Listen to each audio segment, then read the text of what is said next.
Dari awal Saga memang tidak merencanakan berapa lama dia akan bulan madu. Han hanya memperkirakan waktu seminggu sudah lebih dari cukup. Ada banyak hal di perusahaan yang harus ditangani langsung olehnya. Tapi sepertinya semua rencana hanya tinggal rencana. Bulan madu tanpa melakukan apapun juga tidak mungkin. Keputusan kembali lebih cepat dari jadwal adalah pilihan terbaik.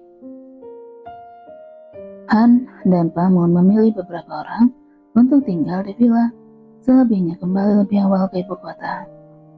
Aran termasuk dalam barisan yang kembali ke ibu kota. Dengan tatapan penuh harap, dia meminta untuk tinggal, tapi Han bahkan sama sekali tidak meliriknya.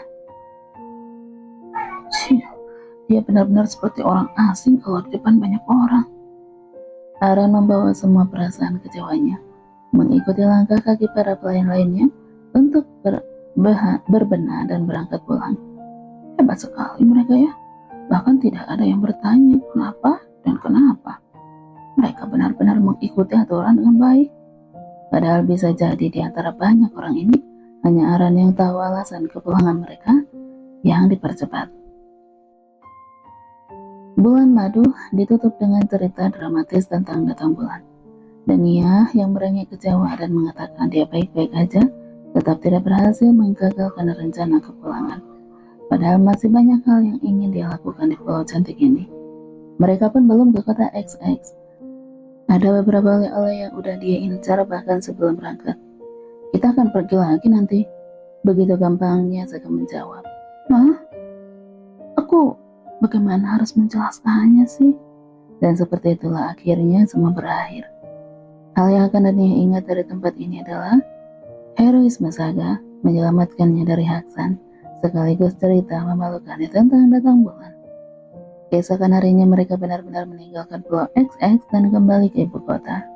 Tidak tahu informasi apa yang diberikan sekretaris Han pada suaminya, tapi Dania melihat di wajah suaminya masih tergantung cemas. Bahkan dalam perjalanan pulang yang biasanya iseng, dia hanya banyak diam sambil memainkan rambut dan menciumi Dania tanpa banyak bicara. Walaupun perjalanan pulang benar-benar tenang, tapi Dania bisa merasakan keanehan dan perubahan sikap suaminya. Dia ini kenapa sih? Seperti sedang melihat istrinya menderita aja. Sedang meninggalkan bandara dengan menggunakan mobil, udara panas ibu kota langsung menyergap wajah. Aroma kesibukan dan teriknya matahari berputar, bercampur dengan oksigen yang masuk ke hidung. Kalau sudah seperti ini terasa sekali perbedaan udara pulau XX yang berhembus lembut dengan udara ibu kota. Baru sejenak, rasanya Dania merindukan angin laut yang lembut yang berlarian di sela-sela rambutnya. Menyudahi kekecewaan, dia melihat suaminya yang duduk di sebelahnya. Laki-laki itu masih memeluknya sambil bermain dengan ujung rambutnya. Dia ini gak ada bosannya apa main rambut? Sayang, apa kau baik-baik aja? Dania menyentuh kening dan leher Saga bergantian dengan punggung tangannya. Kamu tidak sakit kan? Menempelkan pipi sekarang. Merasai panas tubuh suaminya. Melihatmu diam begini aneh tahu. Tapi dia tidak demam. Tapi anehnya kenapa kamu diam aja tuan muda? Biasanya tangan dan bibirmu kan tidak pernah berhenti beraktivitas. Sebelum keberangkatan dari villa, Dania udah mencoba mengorek keterangan melalui sekretarisan. Jawaban dia menyebalkan. Dia hanya mengangkat kedua bahunya sambil menggelengkan kepala.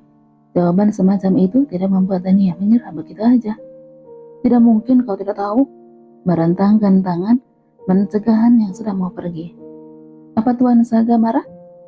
Kau bahkan tahu kalau Tuan Saga mendesak sedikit saja. Marah kepada Nona? Kenapa? Malah balik bertanya, yang membuat orang menatap tajam dengan kesal. Ya, tidak. Jangan marah padaku. Bingung merasa tidak melakukan kesalahan apapun. Tapi kenapa dia tenang sekali? Aku yang ingin mendebatnya untuk memundurkan waktu bulan madu saja. Dia takut sebelum bicara. Berkata jujur setelah semalam mengatakan keputusannya, Saga mulai hemat bicara. Laki-laki itu hanya membahas sedikit tentang sakit perutnya, bertanya tentang benarkah Dania siap jika Tuhan memberinya anak nanti setelah datang bulan lewat. Dania menjawab dengan yakin kalau dia akan sangat bahagia semalam. Tapi gadis itu menangkap ada senyum getir di wajah suaminya. Sampai akhirnya Saga hanya diam dan memeluknya. Saat diajak bicara pun dia hanya menjawab, tidak. Han menjawab singkat. Tidak apa? Jawab yang jelas kenapa? Terus kenapa sepertinya banyak sekali yang Tuan Saga pikirkan? Apa terjadi masalah di perusahaan? Tidak. Sekretaris Han bisa tidak sih menjawab dengan benar? Tidak. Terserah mau Tuan Saga marah kalau dia menyentuh laki-laki lain. Dan dia tidak peduli.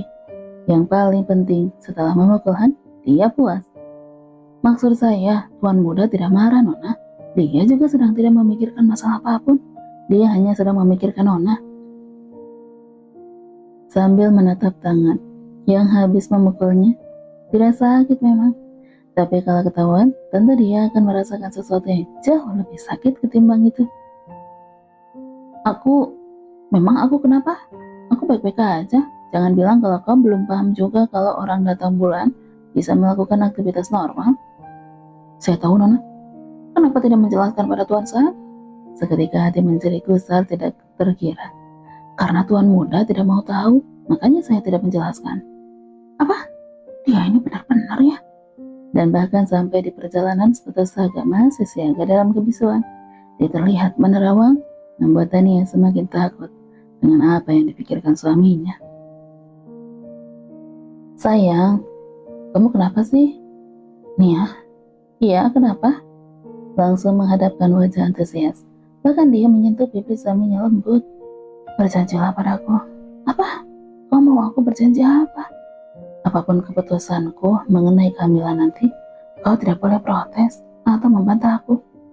Kenapa? Ada apa dengan kehamilan? Dania, saya tahu Anda mencemaskan itu. Sepanjang perjalanan ini Tuan Muda, Han semakin merasa bersalah dengan keputusannya menyodorkan laporan mengenai kehamilan dan melahirkan kemarin. Kini mobil sudah memasuki area parkir rumah utama.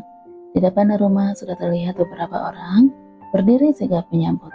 Pamun sudah dengan setelan pakaian rapi seperti biasanya. Beberapa pelayan wanita berdiri di belakangnya. Ibu dan juga seorang wanita asing yang tidak dikenali Dania. Perasaan tidak enak langsung menyergap hati Dania. Dia meraih tangan suaminya, melingkarkan tangan di lengan suaminya, menandai kalau laki-laki di sampingnya ini adalah suaminya. Dia bukan wanita yang pernah ibu katakan kan? Seorang wanita yang pantas menjadi ibu bagi anak-anak Tuan Saga. Tiba-tiba nalurinya sebagai wanita berjalan dengan baik melihat wanita lain muncul. Dan tidak tahu karena efek hormon dalam tubuhnya yang sedang bergejolak, hatinya tersayat. Dan itu terlihat jelas di wajahnya. Dia cantik sekali seperti Helen. Gumam Dania lirih. Sayang, siapa? Belum selesai kalimatnya. Kak Saga? Dania kaget saat wanita itu berlari dengan gaya cerianya mendekati suaminya. Ibu terlihat tersenyum senang dengan apa yang dilakukan gadis itu. Matanya berpendar memberikan dukungan. Akhirnya kakak pulang. Sudah lama sekali. Saga menahan kepala gadis yang menghambur dan mau memeluknya dengan tangannya. Maaf Tuan, sigap Han menahan gadis cantik yang terlihat kesal itu. Cih, dasar bocah. Kak Saga ini aku, Amira. Amira? Siapa Amira? Apa dia juga mantan Tuan Saga? Nona Amira, apa Nona tidak merasa kalau sikap Nona sudah tidak sopan pada Tuan Muda dan Nona Dania? Han masih memegang tangan gadis yang keras kepala, ingin memeluk Saga itu. Lepaskan dia, Han. Perlahan Han melepaskan tangan gadis bernama Amira itu. Dia menjadi girang dan masih berusaha mendekat, tidak peduli tatapan cengak yang tertuju padanya. Terutama dari wanita yang masih melingkarkan tangan di lengan Saga. Jaga sikapmu, Amira. Kau bukan anak-anak lagi. Saga bicara tegas membuat gadis itu cemberut, tapi berhasil membuatnya diam. Kau datang bersama ibu? Meneruskan langkah sambil melingkarkan tangan di bawah Dania. Iya kak, aku kangen sama Kak Saga. Apa ini Dania? Ibu udah banyak cerita tentang istri Kak Saga. Lakukan saja yang ingin kau lakukan di ibu kota Jangan menggangguku. Benar-benar pergi berlalu meninggalkan Amira yang mematung diam mendengar kata-kata Saga. Kak Saga masih sama sombong dan angkuhnya begitu. Bagaimana bisa ibu bilang kalau dia udah berubah? Dan istri Kak Saga benar-benar jauh berbeda dengan Helen. Mereka benar-benar tidak selevel. Dan Amira, apa? Han yang selalu menyebalkan dari dulu mendekat. Saya tidak tahu apa yang Nyonya janjikan kepada Nona. Tapi Nona pasti tahu dengan pasti kan? Saya bukan orang yang berbelas kasih. Terutama untuk orang-orang yang mengganggu kenyamanan tuan muda. Iya benar-benar menakutkan. Tapi aku kan dapat dukungan dari ibu. Bahkan Nyonya sekalipun tidak bisa melindungi Anda kalau sampai Nona melewati batas. Apa? Bagaimana dia bisa tahu? Saat Han meninggalkannya dan melewati ibu dengan menganggukkan kepalanya, tangan Amira bergetar. Dia mengenal Han dengan baik. Kalau apa yang dikatakannya tidak pernah main-main. Pamun sudah menghidangkan jus segar di atas meja, dan ia langsung mengambil gelasnya dan menghabiskan seluruh isi. Melirik gadis yang bernama Amira, berusaha menemukan benang merah. Siapa dia? Tuan Saga tidak terlalu menolak atau canggung saat bicara dengannya. Intonasinya juga datar, tidak menunjukkan antusias ataupun penolakan. Mereka terlihat cukup dekat, walaupun mata Tuan Saga masih terlihat tidak suka kalau Amira menempel padanya. Tapi dia tidak secara kasar menghardiknya, seperti perlakuan Tuan Saga pada Jen dan Sophie. Apa hubungan mereka sedekat itu? Pikirannya berkecamuk sendiri dengan wajah sedikit berkerut. Tapi tetap saja aku tidak suka. Kenapa sih aku? Ini pasti gara-gara lagi datang bulan. Moodku kacau balau begini. Ibu sekilas menceritakan perjalanan keluar kotanya. Bagaimana dia mengunjungi paman dan bibi di luar kota. Menyampaikan salam keduanya untuk Dania dan Saga. Lalu dengan senyum hangat dan lembut menyentuh Amira. Bagaimana mereka tidak sengaja bertemu setelah sekian lama. Saga membalas sekenanya. Dania hanya menganggukkan kepalanya sopan, mengusir pikiran di kepalanya. Kalau Amira ini adalah gadis yang disiapkan ibu untuk Tuan Saga. Apa semua baik-baik aja? Kenapa bulan madumu dipercepat kepulangannya? Ibu sepertinya sengaja saat menarik tangan Amira untuk duduk di sebelahnya, menjadi perantara antara dirinya dan Saga. Tidak apa-apa, Bu. Nia hanya sedang kurang sehat. Saga yang menjawab. Kenapa? Apa dia sakit? Bagaimana kamu itu? Seharusnya kamu menjaga kesehatanmu dengan baik. Dan Nia tidak menjawab. Dia memilih diam. Kalau jawaban apapun dari mulutnya tidak akan merubah apa-apa. Cukup, Bu. Meraih tangan Dania. Aku yang memutuskan untuk pulang lebih cepat. Pembelaan itu sungguh sangat berarti bagi Dania sekarang. Mood Nadia benar-benar kacau. Pikirannya yang kacau. Selama perjalanan karena melihat sikap Saga, disambut ibu yang membawa seorang wanita yang sepertinya cukup dengan keluarga. Rasanya benar-benar lelah. Andai bulan madu diperpanjang, andai dia pulang tidak dalam kondisi mood yang tidak stabil, dia yakin dia bisa menghadapi semua ini dengan santai dan tenang. Amira akan tinggal di sini, boleh kan? Dia udah selesai kuliah. Ayahnya dan pamanmu berharap kamu bisa membantunya bekerja di antarna grup. Ibu menyentuh kepala Amira lembut, seperti menunjukkan pada menantunya kalau dia sangat menyayangi gadis di sampingnya itu. Dia cantik, berkelas, memiliki status sosial yang baik dan pintar. Begitu senyum tipis yang muncul di bibir ibu saat pandangan matanya bertemu dengan menantunya. Kakak, boleh kan aku bekerja di perusahaan? Jen juga sedang magang kan?